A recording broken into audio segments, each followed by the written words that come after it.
Hey guys, welcome back to my channel. I had the opportunity to interview director David Gordon Green. He's a director I've looked up to for years. He has a really interesting resume with really different movies, everything from Pineapple Express to Joe. His newest movie, Manglehorn, starring Al Pacino, just got released. We had a chance to chat on the phone for a little bit and I wanted to show it to you guys. So the first question was, how did you come to direct Manglehorn? And along with that, Green's movies tend to have a lot of humanity to them, and that's especially true with Manglehorn. Here's what he had to say. Well, it started with a title, as it often does to me in a weird way. But I was evacuating from a hurricane when I was working on that show Eastbound and Down. And I was in North Carolina, and I was lost and confused and trying to find my buddy. And he asked me what street I was on, and I looked up and I said, "I'm on Manglehorn Street," which is where I was in the middle of nowhere.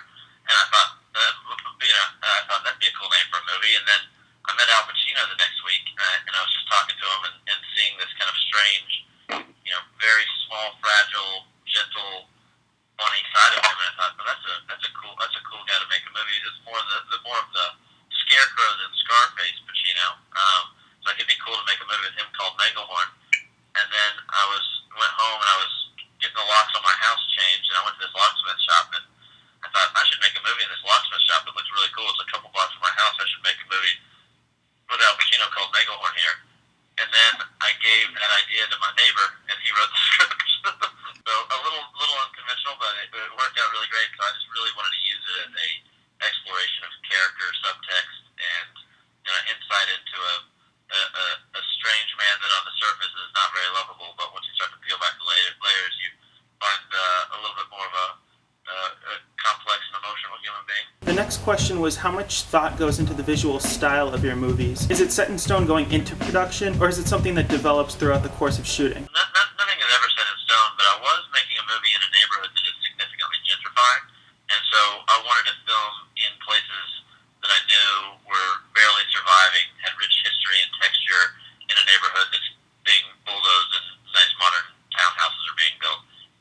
And so literally all of the locations I could walk to, and they were all the kind of remnants of small town and kind of lower income properties in a neighborhood of Austin. And Manglehorn's house is not there anymore. It's a duplex. The locksmith shop is just sold. It's going to be a strip mall.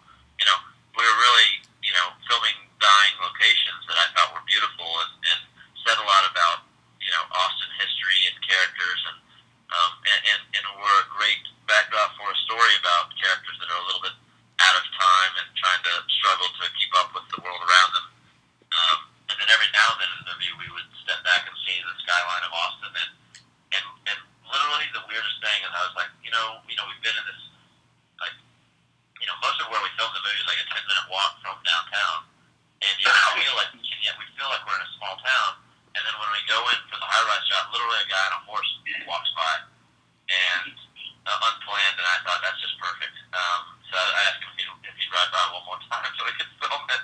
We do a lot of work with the production designer and costume designer to try to create a palette, but I think it begins with the inspiration of real places to answer your question more specifically.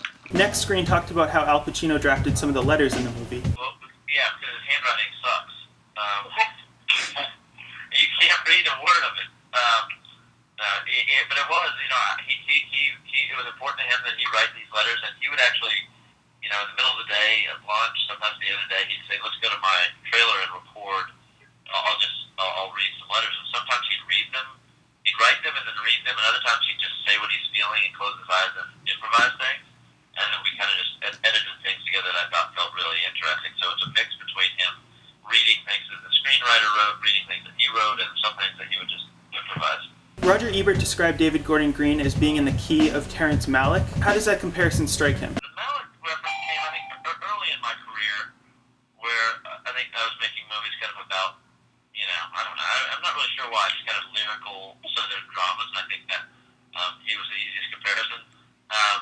I will say it was fun that I did during the production of Manglehorn have dinner with Terrence Malick and Al Pacino and Holly Hunter, which was incredible to go to a restaurant with those rock stars. Totally bizarre. Like, I was getting stories. That's why I love making a movie like this, is you're getting stories about when Malick tried to convince Pacino to be in Days of Heaven and things like that, which was just, oh man, so juicy for a guy like me to be in on those dinners. And just inspiring. So when Roger Ebert has something to say, hopefully, those were very, I think, effective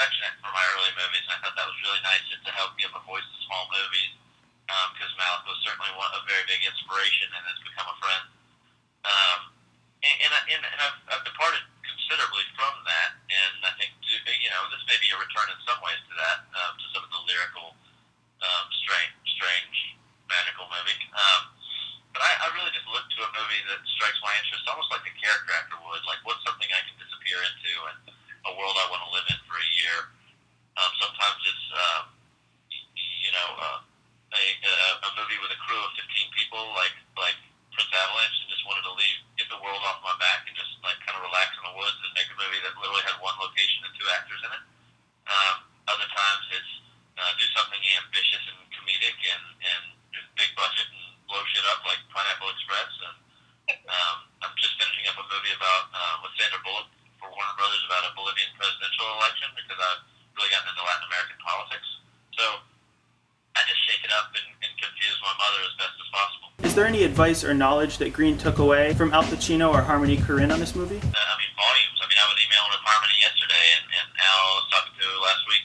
Just like those guys have become good friends, but they're also resources, creative resources, psychological resources. As creative people making things that don't necessarily go with the grain of an industry, we're constantly there to reassure each other or challenge each other or call each other on our bullshit. And the more friends you can have from from a diversity of backgrounds, countries, and cultures and generations, I think the smarter you can navigate what you actually want. Because I think we all get kind of confused with what we want, because you get so driven by what money will get you or what celebrity will achieve for you and how that makes your life easier or more complicated.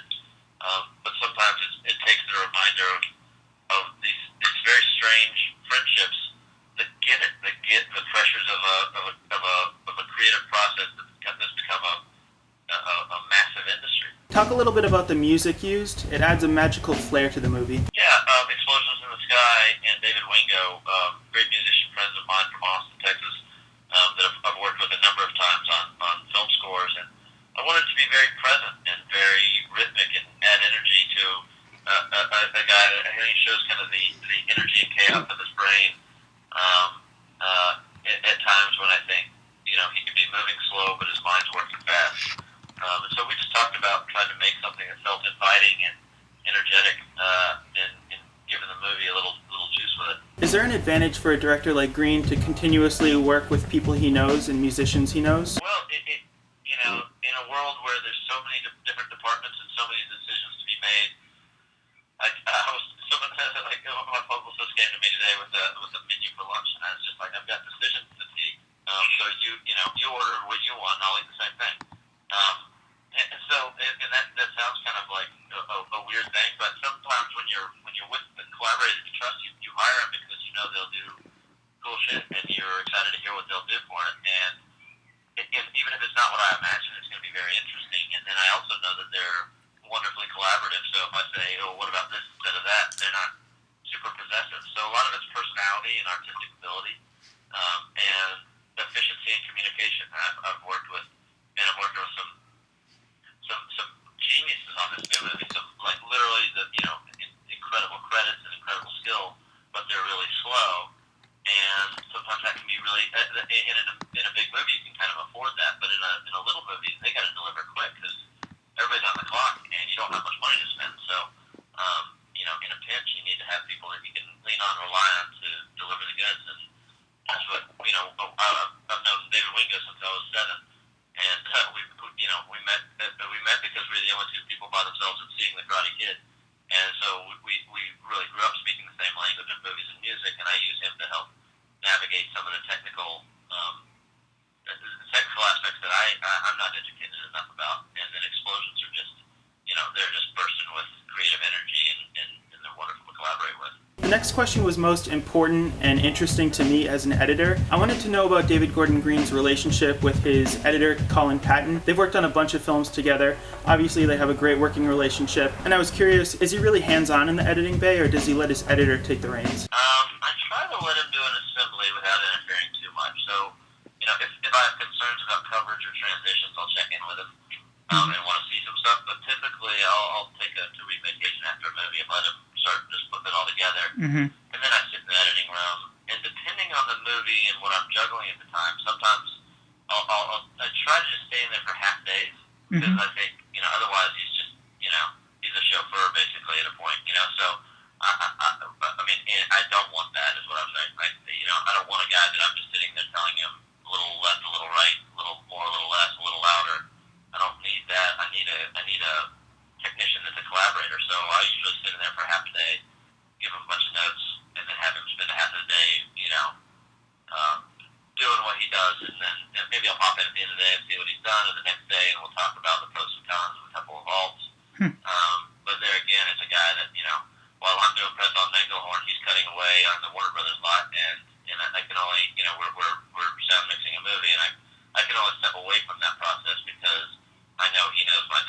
And where we disagree, like on the ending song of this new movie, I'll be there all day tomorrow. I'll tell you.